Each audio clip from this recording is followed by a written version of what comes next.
Hello and welcome to episode 5 of the Rich Salad Show. We are back with another week of lots of fantastic topics, including Wicked for Good. We got Game of Thrones, lots of news announced for that. The new Hunger Games prequel. We got Squid Game news. Yeah, we're going to get into it right now with this. So, we are starting with Wicked for Good.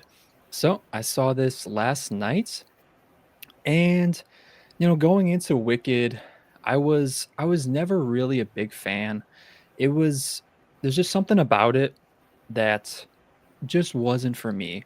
I think after seeing Wicked for Good, I can I can confidently say the franchise, both films back to back as a whole, I think that's the way to view it. Coming out of Wicked for Good, if I were to judge it on its own, I don't know. It's very interesting because it stems directly from part one, and I think if you were to watch those back to back, it would just feel like a much more fluid story.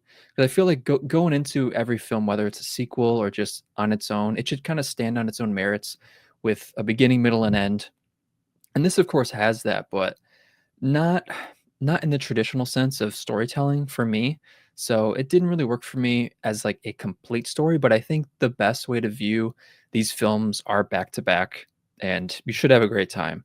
In terms of musicals, I'm not the most musical type person. Like when I think of favorite musicals, like if anyone knows the CW, The Flash, the show that came out years ago, I was a huge Flash fan. Still am a huge Flash fan, but there was one episode in particular where they do a musical, and I was like, how can they do a musical? I'm probably gonna hate this. And I ended up loving it. So I guess it could be a case by case basis. I still need to see I still really want to see The Greatest Showman. That's a film I've been meaning to check out for a minute, and I heard that was fantastic. But in terms of musicals, it's just never been for me. So it seems like whenever they break out into a song, for me, like my brain just kind of checks away. Like I'll interpret the song, but in terms of like the lyrics, and I know the lyrics are corresponding to events in the film, it still just doesn't click for me, and I wish my brain didn't do that. So that's a little unfortunate. But in terms of the performances, of course, Cynthia and Ariana just crush it. It's just them, and it's clearly their film. It's interesting. It feels like in this one, it's maybe a touch more Ariana's film, but overall, it gives a great balance to both characters. In terms of the experience, I would say it was a great time. I mean, I made sure to get close enough seats so I was kind of enveloped in the film. The film is absolutely gorgeous. I think like it's funny because coming out of Wicked for Good, I think, okay, that was good, but I hate that I say that because in actuality, like it's a 10 out of 10 in terms of everything in my opinion, everything but the story. Like, the story is powerful, but in terms of how it connected to me, I just wasn't invested in it. But if you're talking about costume, you're talking about the production, you're talking about the cinematography, talking about the performances, it's 10 out I mean, it's just beautiful stuff. And I know, when Wicked came out, got some Oscar noms. I'm fully expecting some more Oscar noms for this. I'm curious for Best Picture. I don't know, but we'll see. That's my thoughts on Wicked for Good. David, I know your wife loved Wicked and she dragged you to see Wicked and you loved it too. So I'm curious, what's your hype level for it and what's her hype level for it? Wicked was my favorite movie last year, so my hype level is pretty much as high as hype can be for a movie like this. It's difficult for us to get to the theater, but we gotta find a way. This is one where you Yes, gotta find you a got to way. be in the theater. You gotta find a way to see it. And the opposite happens to me with like a musical number in a movie where your brain checks out, my brain Checks in. locks in. Like I'm locked in. Well, that's dope. And I think for me, I think part of it is I'm able to know, like if I know this is a musical, I can kind of lock into that aspect of it so that when it comes up, it doesn't feel weird. Um, and I really probably learned that from my wife. I was never like a musical buff, as they Right. say, before meeting her, because she was in a ton of musicals. But yeah, I'm super excited for this. Like the production and the performances are everything, but if it's a musical, the numbers have to just bang. They Which yeah, which so because I saw it with Maddie, my movie buddy, and it's funny because she's a big fan of Wizard of Oz and Wicked and all that, and she was like the numbers they weren't good. mm, So it's interesting because like for me, I don't know, I wouldn't judge it because it's like I said, not for me, but it is interesting she said that about the music. that is interesting. Now the true judge for me is gonna be Kiara, my wife, Yeah. because she's gonna know whether or not they bang, whether or not they're bangers. I mean, it was a Broadway show, and the first act of the Broadway show was the first movie. So like she is aware of the songs that are up and coming. So that's interesting that Maddie had that perspective on it. I'm still gonna go in expecting some seriously good music and performances, and like you said, the production and the set design and the costumes, the stooms. Oh, Stooms. stooms, The yeah. Stooms are fire. Yeah. Stooms are fire. Very excited to see it. The numbers make it though. So if the numbers aren't that good, the movie can kind of fall apart. But in the first one, I mean, every single one was just banger, banger, banger, banger in terms of the numbers. So will we get that in Wicked for Good? We'll see. Yeah, we'll see. I'm very curious to hear your thoughts. I'm sure we'll chat about it. I know the opening numbers for the box office for the first Wicked, I want to say was so I'm pretty sure for calculations for the box office, it's from Friday through Sunday. I don't think it includes Thursday. Thursday is considered like a preview day. So I want to say for the first Wicked, it was like 125 million for the opening weekend. For this one, they projected around like 170, I want to say. I definitely think it'll open big. I was curious going to the theater if the parking lot was going to be packed, and it was decently packed. So that was nice to see. And yeah, I'm very curious how much this will make opening weekend.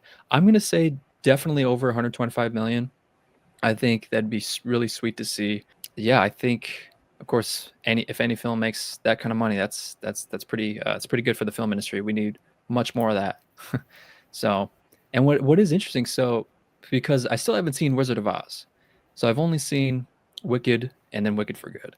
Now I am going, so I'll be in Vegas February next year at the Sphere, and they have the Wizard of Oz like experience.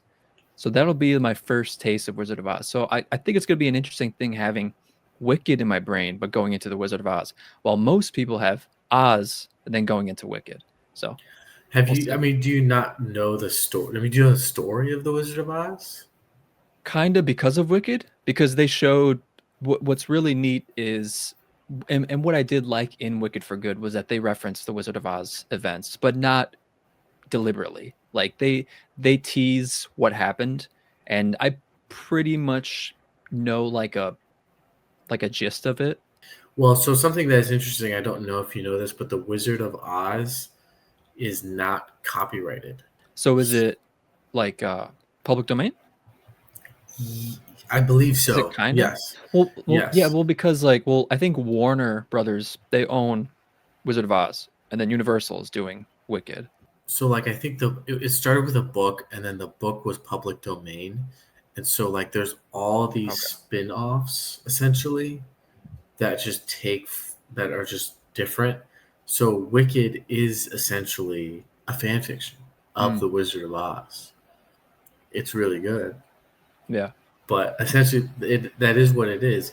And it is interesting because there's a lot of different there's a lot of different writings and things about the Wizard of Oz because it was public domain. That's crazy how like the Wizard of Oz you're getting that through Wicked. Right. Yeah. So What most people haven't gone through. yeah, so I think that makes the experience better for you personally. Yeah. It should be pretty sweet. Yeah, I think you were the one who showed me the footage from Cosm when they did Matrix, right? Yes. Yeah. Which like that, so that was like it showed like a screen, but then around it was the environment. I'm pretty sure in the sphere it's the entire screen is the the film. Mm-hmm. So you're not seeing like a box because that's what Cosm was. Mm-hmm. So yeah, it's gonna be like a VR experience. Is kind of what I'm thinking, and That's like almost crazy. like 4D too, because I'm pretty sure there's like elements like when the tornado happens. Have you seen the clips of like people watching basketball games? Oh yeah, because you could be like courtside. Like I see the video and I'm like, they're at the game. I know. Like It's sick. they're there, but they're not. They're not at the game, but it looks like they are. Yeah. Crazy. Crazy indeed. All right. Well, if you guys have seen Wicked, let us know what your thoughts are. All right. With that down, we are moving on to Welcome to Derry. You know what? Let's go with this image. Yeah. Okay. So we are halfway through Welcome to Derry. I won't go into spoilers. We'll just kind of talk generally. I know, David, you got to get on it. It's crazy Yeah, good. got to get on it. I think we're at the midway point right now. How many episodes Yeah. is that? 4. Okay, so next week I can pick up HBO Max, watch Yeah. the whole thing in 1 month, cancel. There you go. That's the strat. That's the strat. Yeah. So you got to do. Well, it seems like every month we're getting a price increase. So, but regardless, Welcome to Derry. So yeah, going into Welcome to Derry, I kind of wanted a few things. One, was it going to be scary? Was it going to have those creepy elements that made it chapter 2 vibrant? Was it going to have a compelling story with cool characters? That's kind of all I really wanted. And so far, hell yeah. This show has really surprised me, really, in terms of what they show. I have seen some of the craziest shit I will ever see from this show. David, be prepared because there is Okay. still images in my head running through. Not for good, not for bad, but they're wild. Because, like, in terms of me wanting to make some films and being inspired by horror, they do a lot of cool things. You're like, wow, you could do things like that. It's just very special in that way. And these characters in the show right here are fantastic as well. Lots of the cast, like it connecting to the film, like those characters, those kids have to hit. They have to connect with us, and bringing the nostalgia with being a kid while also being scared. And each kid has their own way of going about their fear. This show has done a great job at doing that, giving us great kids at what they do. Lots of the adults in this show, for example, this guy, Dick Halloran. I won't go deep into what he does, but his story is very fascinating. And it is interesting because he's also connected. He's like in the Stephen King universe. I want to say his character was in The Shining. So that's pretty neat. I had no idea.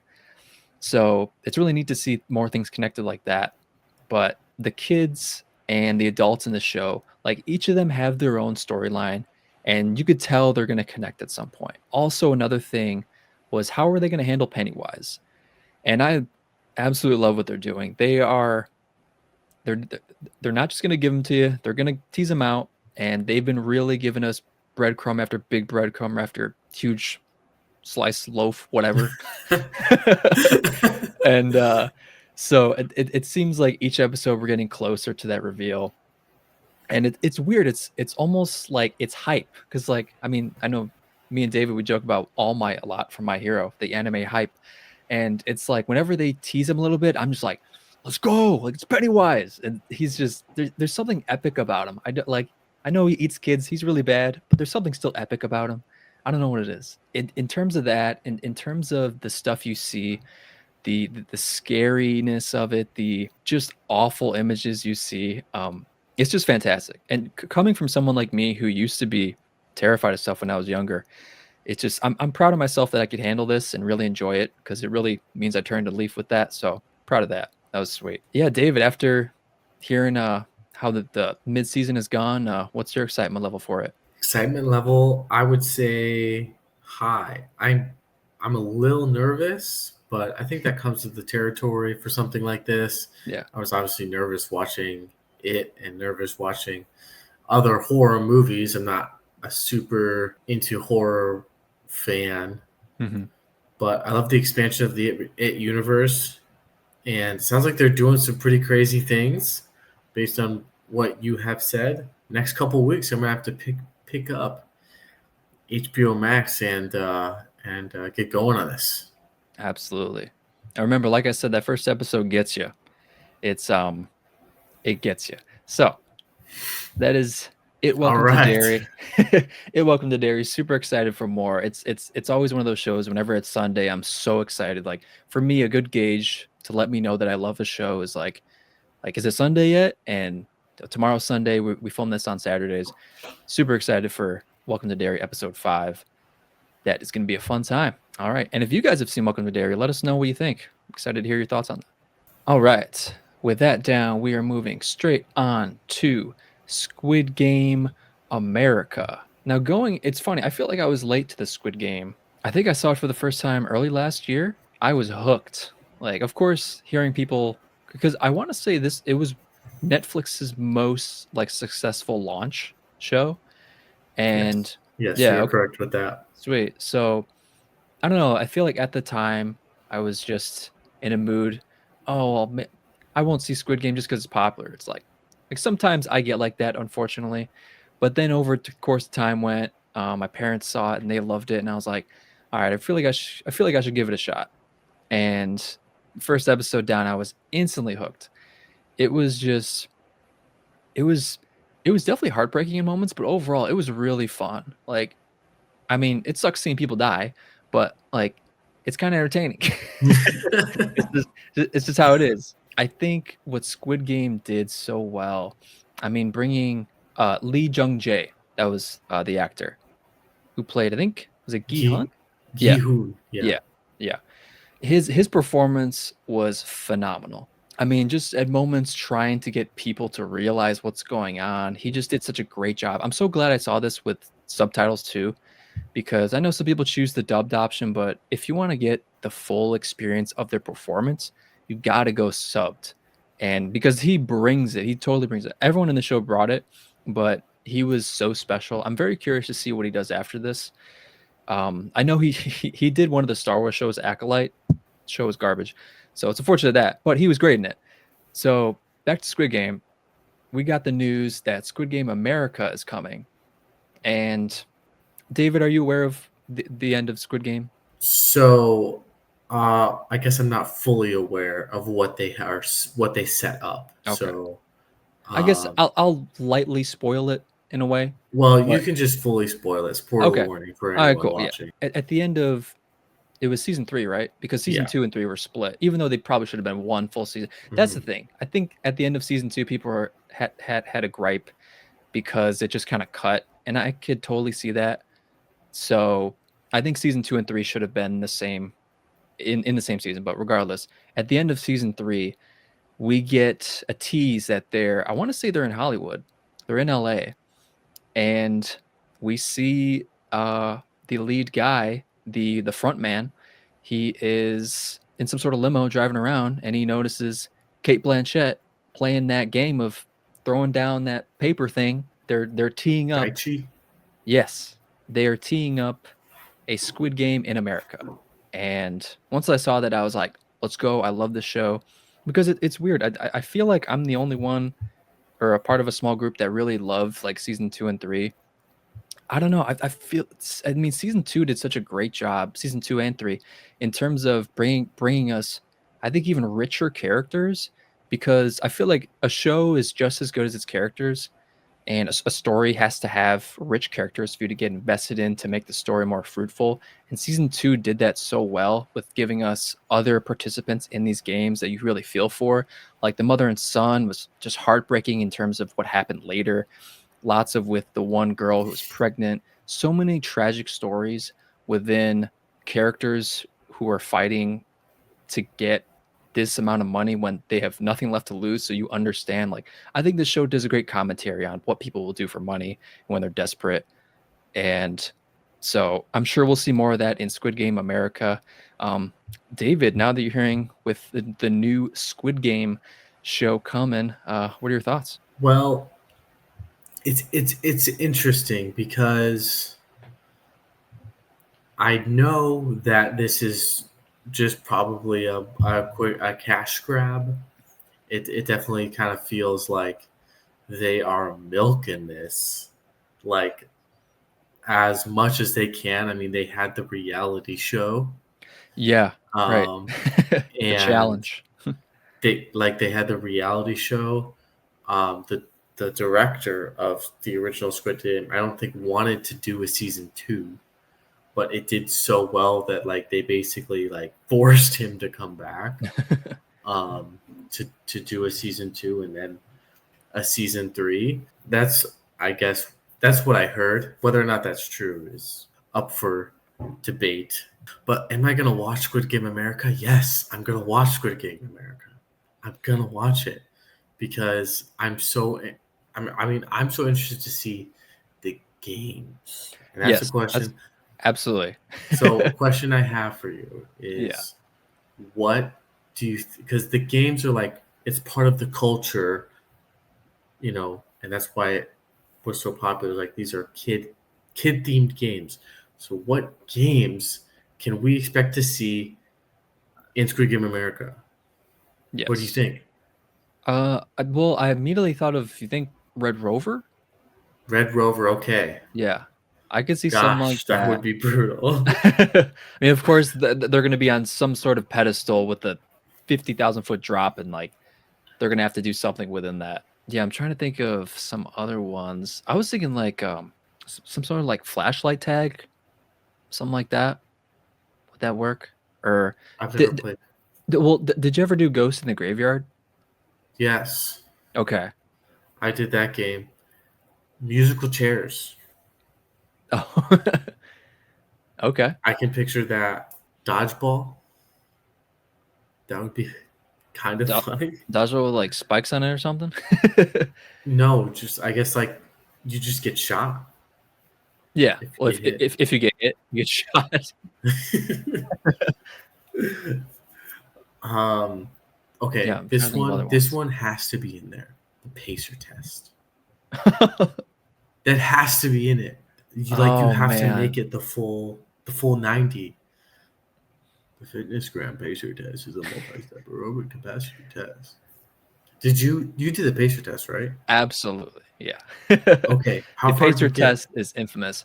Well, back then I was not in shape. Let's just say that. So, I mean, I want to say maybe 20? Is Okay. that super, is that like probably where it Well, could I be? think I think for Squid Game America, if you get to 20, you're dead. I think you're definitely dead. Right. I never got past like you 20, maybe I got to 30. Mhm. But then my senior year of high school, I went to a private school. I was actually in much better shape, and I was just like pushed myself as hard as I could, and I did it. I got past 90. Nice. I got to the 90. I was like, man, that's Look at crazy. me. Who would have Now, thought? definitely not me. I can just like I would like explode out of my chair if that's the first game Oh, I know. that That that yeah, that that's like an epic. That's hype. I would explode out of my chair when you hear the fitness gram pacer test is a multi-stage aerobic capacity test. Like Absolutely. explode. Maybe so. I think maybe musical chairs could be in there. I think Mhm. maybe dodgeball. Like the pacer test gotta be. I will fight for the pacer test. Is Yeah. there any other games that come to mind? Yeah, I'm trying to think because I don't remember playing too many when I was a kid. Did you like make up your own? Because my family did that a lot. We had our own games that were very similar. So like Ghost in the Graveyard, Yeah. we had a version of that. We called it something different. It was essentially the same. Well, I was wondering because, well, there was one of the challenges in, did you see the reality show of Squid Game? That one? The game show? I didn't see So the reality show. so one of the games was Battleship. Okay, Pretty cool. I wonder. what the best received, whether or not they have the data of what are the best received games from the reality show, and just plug that in. I'm trying to think, maybe horse or pig, That's what I was thinking too. Like basketball, a basketball game. Um, football, they gotta just tackle some chicks. Full on, Full on just. tackle. I saw a meme. The video was of just the most brutal football hits you can imagine. But the caption was me in American Squid Game on like a single mother who's trying to provide for her kids. It's just the most brutal hit you can imagine. Oh yeah, I'm very curious, very excited to see what they do with Squid Game America. Another cool thing is I'm pretty sure David Fincher is tied to this. Which David, are you familiar with David Fincher? Other than his name, I He's don't think directed so. some great films over the years, like Fight Club, like The Social Okay, Network. okay. So he's got a great vision for like a dark tone. It usually leads to some pretty enticing story elements. So I could totally see him working well in a field like Squid Game. All right, guys, let us know what you think about Squid Game America if you're excited, because I know I am. All right, with that down, we are moving on to this. I am ecstatic about this because once I saw the trailer for this, I was getting excited for Hunger Games. You know, when I go back to the original films, that the first part of the franchise with Jennifer Lawrence, those films hold a special place in my heart because I don't know, I was pretty young, just watching in my bedroom at home, and just kind of got enveloped in the first Hunger Games and the tone. And I've over the course of time, I feel like I've come really accustomed to tones that are dark. I don't know what this says about me as a person, but those have always enticed me as a storyteller. Bringing those tones of dread, but I don't know, fighting through it, persevering through it. And the story of Katniss was pretty sweet. In terms of, because I'm more of a fan of the first film and Catching Fire, I think mainly because they take place in the games and the prep for the games.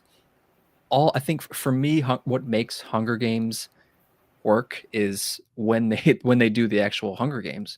It's just something so enticing, something so exciting about it. And I mean, it's interesting, like comparing this to our previous topic, Squid Games. I mean, both games are fighting to the death in some sort. So we have a pretty dark theme in this episode, and we just talked about Welcome to Derry earlier too. So we got a lot of dark stuff talking about that we're touching on. So, but yeah, in terms of let's see, we got so Hunger Games and then Catching Fire. I really liked. And then once we got into the Mockingjay, that was when we got away from the games, and that's when I wasn't as invested in it, but I still somewhat enjoyed it. The performances were always great. Jennifer Lawrence always brought it. But for me, what made this film work so well was just what happened in the games, the prep for it, and what always happened after. So I heard about they were making another film, and because I saw um, the most recent Hunger Games, Ballad of Songbirds and Snakes, which is a prequel based on President Snow. I really liked that. I feel like I was the only one. There weren't. It didn't. Unfortunately, it didn't open that well during in the box office. I think it made around like 44 million, which compared to the first Hunger Games, which made 155 million, it's a pretty big distance. They are pretty far apart, which is unfortunate. So it doesn't seem like people were that excited for new Hunger Games. But with this new one, with Sunrise on the Reaping, it seems like excitement is back because I want to say this is one of the most viewed trailers of the month, with just behind Michael, so the new biopic about MJ. So it seems like people are probably excited for more Hunger Games. I want to say the trailer also teased that this is like a new era, like the new era begins kind of. So I wonder if we'll see some more after this. I don't know exactly the what happens in the books or how many books there are. So if there's more after this, that'd be sweet. But I'm glad that we're back at the games. We're with Haymitch. We're following his story. I think this takes place, what, like 40 years before the first Hunger Games? I think one thing that stood out to me in this was the visuals. I mean, this shot right here is really neat. I know there's another shot this one. That's freaking gorgeous. I love the use of color in that. I think what has always interested me within this franchise is the visuals and how when we get with the first Hunger Games and Catching Fire, how they set up where they start the games, the circle of it, how they get there. It's always so fascinating to me. So another thing I got super jazzed about this trailer about was the cast. So we have Ray Fiennes as President Snow. Ray Fiennes is one of the best actors in the business right now. He always crushes it. So him playing Snow is going to be epic. He's going to bring that great demeanor. He's a fabulous performer. We got Jesse Plemons as, I want to say, was it Plutarch? The guy who Philip Seymour Hoffman played. I'm pretty sure I'm not the only one who have said this, but I feel like Jesse Plemons is the second coming of Philip Seymour Hoffman. He is awesome. He always brings that just like monotone delivery with such a powerful performance. It's such a cool dichotomy he brings. So it's perfect. It's literally perfect casting. I love this. So I can't wait to see that. Then we also have Elle Fanning as Effie Trinket, and another wonderful addition. She's so talented, so awesome. Just saw her in Predator Badlands. She is fantastic in that. I feel like in this, she's gonna bring it. She always brings it. It seems like she's gonna bring that like light, airy, fun, quirky aesthetic to this character, which that character totally is. So I'm very excited for that. So I mean, we got three fabulous performers who are going to be in this. Now, the one guy who's playing Haymitch, I'm not too familiar with his work, but I'm curious to see what he does. I know the one female in the shot, McKenna Grace. She's been on a tear recently. She's been in a lot of films of the past like 4 or 5 years, so she's constantly working. I'm curious to see how she does in this. I'm not too familiar with her work, so I haven't been able to gauge how she is as a performer. So I'm curious to see where she goes. But in terms of a trailer, I'm super jazzed about it. David, are you looking forward to the next Hunger Games? So I would say definitely I am. I have read the main trilogy. I guess yeah. I've read the main trilogy. I've seen the main movies. I didn't see the ballad. I think it was the Ballad of Songbirds and Snakes. That was Yeah. the other movie about President Snow. I didn't see that one, but this movie, this story was so heavily requested from fans that wanted to see Haymitch's games. They so desperately wanted to because of how Well, it in was like an event, right? It was some sort of like big event. so do you remember what the quarter quells are? No. So Catching Fire. Do you remember the premise of Catching Fire? Well, it did feel more grand than the first one. So what happens in Catching Fire? Well, I mean, it was still set up like the usual games, but I mean, in the end, they destroyed the dome. Katniss and Peeta won. Why did they go back? Oh, yes, the winners go back It was and a play. winners like only. Yeah. So Like that's what this is. so the reason why they did that is because it was a quarter quell Yeah. every 25 years. Haymitch's games was the second quarter quell. Instead of having two for every district, they had four. Oh, Instead of 24, it's 48. I'm pretty sure. I'm pretty sure that's what it was. that sounds epic. Yeah, I mean that shot that with all of them around the center for the start Yeah, of the look at that. games. Yeah. That is, I mean, that is gorgeous. Right? It's Like that so sick. I know I have is another one. Where's the other one? Let me get that one. like that is an unbelievable shot. Yeah. And this is how you do a teaser trailer that is 2 minutes long but doesn't spoil everything. Like they did such a good job with the trailer. The tone. Yep. They set the Yes. tone for this. Oh gosh, like I am so sick of trailers that spoil the movie. It's so Yeah. frustrating. Yeah.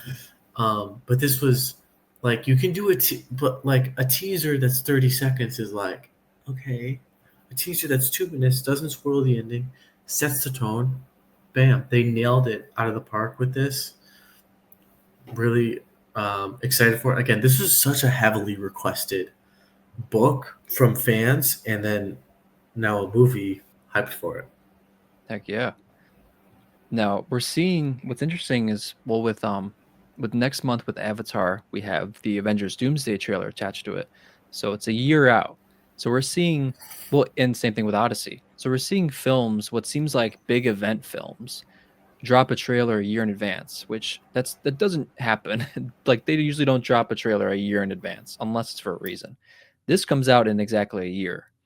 So I'm curious what you think if that's probably the case with this film. Like, do they think this is as big as maybe the first Hunger Games might be? I don't know. That's a good question because this film can really stand alone on its own. I don't know. I mean, maybe it. I think movie production studios are testing. They're doing a lot of testing in terms of when do we drop trailers. What's feedback like? We drop a trailer. What's the feedback like? Can we change anything? It happened with Sonic. The community cyber bullied the entire movie of Sonic to change the way Sonic looked. I mean, that was like one of the Yeah. most insane moments. And that I think the fallout of that is releasing trailers maybe even earlier. Hmm. But I also would agree that like the hype, the big event movies, Avengers Doomsday, Christopher Nolan's The Odyssey, people are. I mean, the tickets went on sale for the Odyssey a year before for the IMAX. Like, Yeah, that does not happen. right? That's like an extremely unique case. So maybe they are anticipating that this is going to be as big as the first Hunger Games. Maybe they are, Yeah, and it might maybe. happen. I sure hope so. Yeah, I'm super jazzed about it. I mean, when I think of top films for next year, of course, Doomsday is probably it's definitely in my top three. It's definitely between Doomsday. Oh man, there's just so there's so many. You got Odyssey, you got yeah, Project Hail Mary. I think Project Hail Mary is probably my number one. I'm very excited for that one. But I'd probably go Project Hail Mary, then Doomsday, then I guess Odyssey, and then probably this. Yeah, this is easily shot to my top five for next year. So I'm super jazzed. So yeah, that is the next installment in the Hunger Games franchise. Let us know what you think if you've seen the trailer. I'm super hyped for it. David's hyped for it. Let's go. All right, with that down, we are moving on to something a little brighter. We're going into the world of Moana. It's interesting because we talked about Wicked earlier, and within musicals, I'm definitely not the musical guy, but in terms of it's crazy how long ago the first one came out. It feels like it was recent, but it wasn't. The prowess of the first Moana, the animated film, was quite substantial. I know in terms of streaming numbers, I'm pretty sure it was the most streamed movie. I mean, since it came out, like it's been like the most streamed movie. It's clearly beloved by a lot of people. I know in terms of like the visual style of it, it's very pretty. It's got a great animation to it, and I mean, I can't lie. Like in terms of the musical numbers, like the "You're Welcome" song, with The Rock. I mean, that's I can't deny that's quite catchy.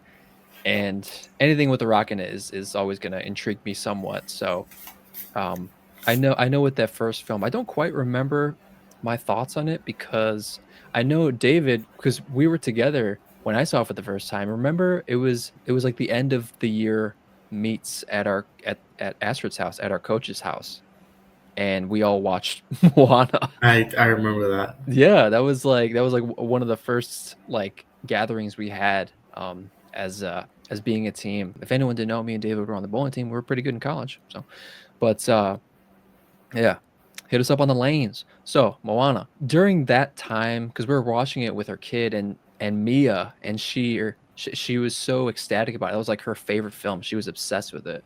So as we were all watching it, I wasn't really invested in it that much, so I need to rewatch the first Moana at some point. But I did get to see the second film in theaters, which was I think it was last year, and I didn't really enjoy it. I think in terms of the animation, it's very pretty, and the culture that's represented in this is very rich and present. So I think that's really neat. But again, like in terms of the musicalness of it, I just still wasn't invested in it. But coming to the live action adaptation, which is funny because Moana 2 just came out, we're straight on to Moana, the live action adaptation. And that's crazy in itself because the first Moana didn't come out too long ago. And it seems like with a lot of Disney films, there's been a substantial amount of time, a substantial gap within live action adaptations. So this is like one of the first films that Disney's done where the gap is very small. And it seems like they're doing that because of how big the first Moana was. So that makes a lot of sense to me. And it's really neat that we're getting Dwayne Johnson back. And it makes perfect sense because he's a massive guy. So why not? He's the only guy who could play Maui. So that's going to be pretty sweet to see him. I know the trailer didn't give like this is our best look at him. So I'm I know curious. it's I mean, it doesn't Yeah. really look like a person at all. No, not really. I'm super jazzed to see him in this role. That'd be cool. I know I saw there were some like behind the scenes shots of him that I've seen floating around, and he looks pretty good. I know he's got that. It's funny to see him with the long hair, but can't wait to see him in the role. And I mean, I can't deny like this film, this trailer was pretty epic, and I got chills throughout multiple times. It seems like in terms of the visual this film was gonna deliver in a really neat way. I mean, this shot right here is pretty spectacular. This one right here is just very nicely crafted, very simple, but very effective in terms of, like, the hope that water is giving young Moana, even That's a direct shot from the first film. Oh, yeah? Yeah, this Okay. is just like the exact same.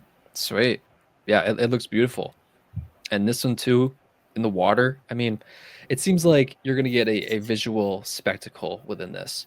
So, with what we were teased in this first trailer, I'm pretty hyped for it. And in terms of being, like, not a musical guy, I feel like I'll probably dig this. Um, David, what are your thoughts on the new Moana teaser? Well, What's up? I just think it's very obvious Disney is doing this just for money. Like the reason Why not? why, Yeah, yeah, I mean, because it's a it's part of it. it's gonna make probably close to a billion.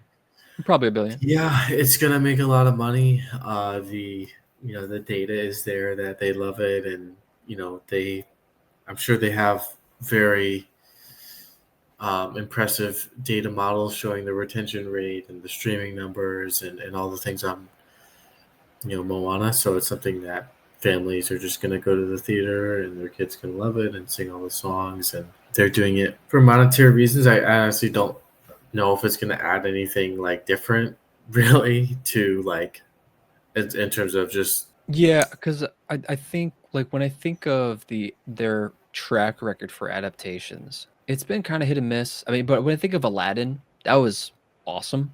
I really like the live action Aladdin with Little Mermaid. I want to say for the most part, people enjoyed it. I haven't checked it out, but I have wanted to see it at some point.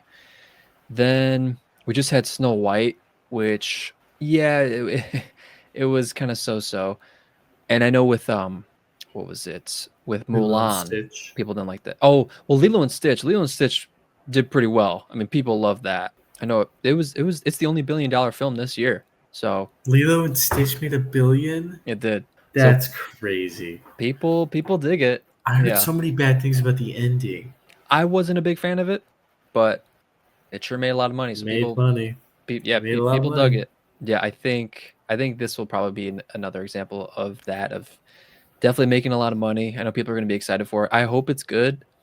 I think, like I said, I think it's going to be a visual spectacle. In terms of bringing new things to it, I hope they they bring some new aspects to it that make it a little different from the first film. Because when I think of adaptations and how well video game adaptations are doing right now, they always tie back to its ancestor, but always add some things new.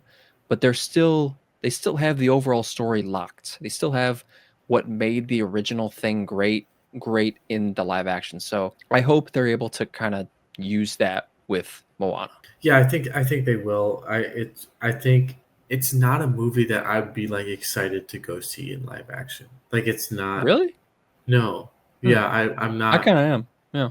But like for a movie like How to Train Your Dragon that came out in live Mm, that came out in live action, I haven't seen that. Um, it's a shame. but I am more excited to see that than this. Oh, absolutely. And maybe it's just because of like I thought the trailer was really interesting. Like the trailer did a good job of at conveying like that it's basically the same, and I think it's shot for shot the same, to my knowledge. I'm honestly not that excited to see it. I probably will at some point in Hmm. my life. So glowing words. But honestly, I'm not like it's just like Disney. This is the business to business sales of the movie industry. You got a formula that works. You got your accounts that pay you a lot of money that you know that you're going to get business from, and you don't have to take a huge risk to try to get new business. That's what this is. And it's Mm, part of the industry. In a way, I'm grateful for it because, like, then we can get like production companies taking risks and making it new stuff and interesting stuff because, like, it's built on because production companies have to make new stuff because the old stuff isn't going to be there forever, but it can be kind of repurposed to like fund the mhm, next big hit. Right. mm. Like that's why the Netflix is milking Squid Game because it did it did so well. So it's like, okay, we're gonna keep doing this and hopefully as we continue to make new stuff, we're gonna get another Squid Game type thing or another Stranger Things in terms of popularity. Yeah. So grateful for it in a way. I don't know if I'm gonna see it to be honest. Okay. Okay. I'm excited to see it. Strictly because of the visual, because I'm a visual fiend. So, especially in the shot. All right. So, let us know what you think about the Moana teaser trailer. You excited for it? Curious to hear your thoughts. All right. With that down, we are moving on to a completely different tone. Game of Thrones. Now, the big thing with this story was about that we just got recent news that they have their schedule to drop. So right now you got House of the Dragon coming, season 3, and then a brand new prequel series with A Knight of the Seven Kingdoms. So you have those two working at the same time. And I was curious, like, how are they going to drop these? What sucks about TV, the way TV has gone, the way streaming has gone, is, I mean, with shows like Last of Us, with big shows like that, we have these gaps, these absurd gaps of time where they'll drop one season of 8 to 10 episodes, sometimes 7 episodes in 1 year, and then we'll wait 2 to 3 years for the next one. It's just absurd. I mean, when you think back to TV shows like Lost, in the early 2000s, I mean, they had what, like 20 episodes a season? Or just like slightly less, but I mean, there's just something about this format that has been going on once streamers have made it big that's just unbearable and really sucks because it's like the longer we wait, the more we don't remember. And it forces us to rewatch, which, like, rewatching, that's not bad. That's always fun to rewatch. You get more insight and you see things you didn't see before. But I mean, just that big of a gap is unnecessary. So what's great is that Game of Thrones, they are releasing these prequels 1 year after each other for the next 4 years. However, next year in 2026, we're getting both of these shows in the same year. That is super exciting. And then in 2026, so in 2026, we get both A Night of the Seven Kingdoms and House of the Dragon. Then in 2027, we get the second season of A Night of the Seven Kingdoms, which is pretty sweet because that means they have real high faith in this show if the first season hasn't even dropped yet. So that's really neat to see. I'm super excited to see this show. We'll get into that in a bit. And then we get House of the Dragon season 4 in 2028.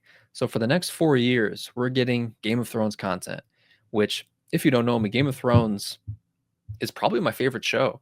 Regardless of what people say about the last season, it's fine. I mean, in terms of like the last 2 episodes, yeah, I could see it, but what doesn't change for me is how this show made me feel. And throughout 7, 8 rich seasons of wonderful characters. Like I said, a show is just as good as its characters, a story is just as good as its characters.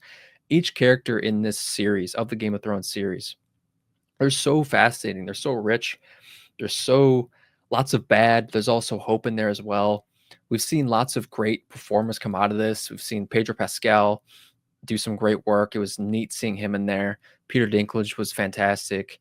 Kit Harington, Emilia Clarke. She hasn't done too many great things since the end of Game of Thrones, but regardless, she was phenomenal in the show. So we have this rich show of Game of Thrones, and then we come into these prequels with House of the Dragon, and then with A Night of the Seven Kingdoms.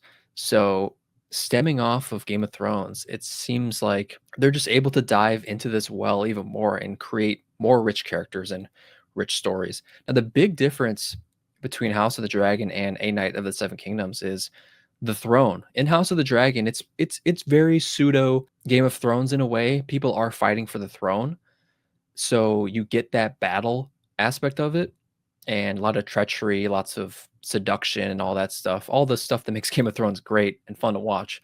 But then you get something like A Knight of the Seven Kingdoms, where you're following this knight, and he's definitely an underdog. He's not looked at fondly in this world that he's in.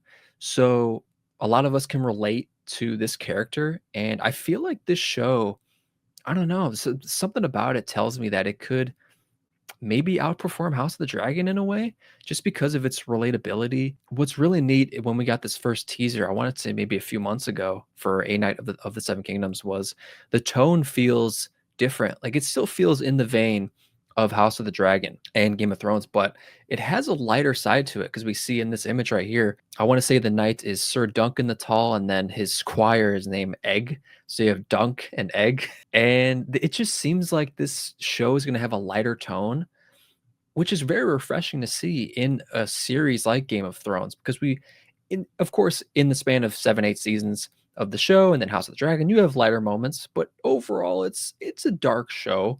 So with A Night of the Seven Kingdoms, I think it's going to be a really refreshing view at Westeros in this world that's set in Game of Thrones. I'm very excited. It seems like we're going to get some pretty sweet action sequences with this knight as he's trying to raise the ranks of knighting. So I'm super stoked about it. David, what are your thoughts on the recent news within the releasing of these seasons? And if you've seen Game of Thrones, let me know. I have not seen Game of Thrones, but it's something that is widely described as peak television. So this is definitely on my watch list. And I looked it up when you were mentioning the episodes of Lost each season. Okay. There were 6 seasons. Season 1, 25. Season 2, 24. Season 3, 23. Season 4 was shortened due to the Writers Guild of America strike. Guess how many episodes there were? 14. Season 5, 17. Season 6, 18. So, man, a lot of episodes compared to now. Right? I mean, we get 8. If we get 9, we're like, oh man, we get a lot of episodes. That's exactly how I am. Like, anyways, the Game of Thrones, widely regarded as one of the best shows ever. So on my watch list, and sounds like they're making more content for it. So there's still a huge fan base that's hungry for some Game of Thrones content. So I think it'll definitely be something that I watch. All right. Sweet. Yeah, it is interesting. What goes hand in hand with the amount of episodes per season is the length. A big thing of and from what I've seen from these shortened seasons of, I mean, it's definitely not really what HBO does. HBO is usually known for putting out some of the best quality stuff, and it's usually a good duration. I want to say, especially for like Welcome to Derry, each episode has been around like 43 minutes or more, which is acceptable. But when you think of something like Disney Plus with Mandalorian, some of the Marvel shows, like some episodes have been like 30 minutes, and you're like, yeah, it's whack.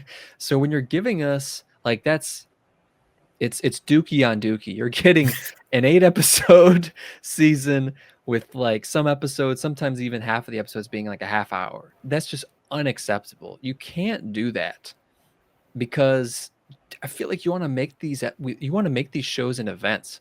I mean, when I think of Mandalorian, I think of like you're thinking of like epic Star Wars television. Maybe not so the recent seasons. They haven't, in my opinion, they haven't been great. I mean, if you're shelling out millions upon millions for these shows and the duration of them is like sitcom length, I just I just don't like that. Now, I do Then believe there are yeah, we should get 25, 30 episodes a season. yeah, absolutely. Now, I do think there are some outliers where shorter doesn't necessarily mean it's gonna suck, but I don't know. There's just something about that. You just feel shortchanged. I don't know. There's something I just feel like betrayed about whenever I notice that. Because sometimes I'll like let's say if I'm watching Welcome to Derry when it pops on tomorrow and I see the runtime and if I see it's like 35 minutes, I'm like, okay. But then I'll just forget about it and watch it. But sometimes if I pop it on and it says like 50 minutes or an hour, like I'm like, oh, let's go. Because I know the last episode was like over an hour and I was like, let's go. Duration is a huge factor as well. So with that down, we're done with episode 5 of the Rich Salad Show. Talked about a lot of lots of great shows coming, lots of great film coming. We're coming into the end of this year, which next week is Thanksgiving. So we're getting into the swing of holiday films. Avatar's coming, Marty Supreme's coming. We're getting some epic film in the near months. Yeah, David, what you think? What you think of the show today? It's a lot of fun. My pleasure as ever to have a chat with you about some amazing stuff coming down the pipeline. Lots of stuff coming, and really looking forward to some of the stuff. Lots of stuff. Yes. Lots of stuff. All right, guys. We are out of here. Let us know what you're excited for this year, and catch you next time. Peace.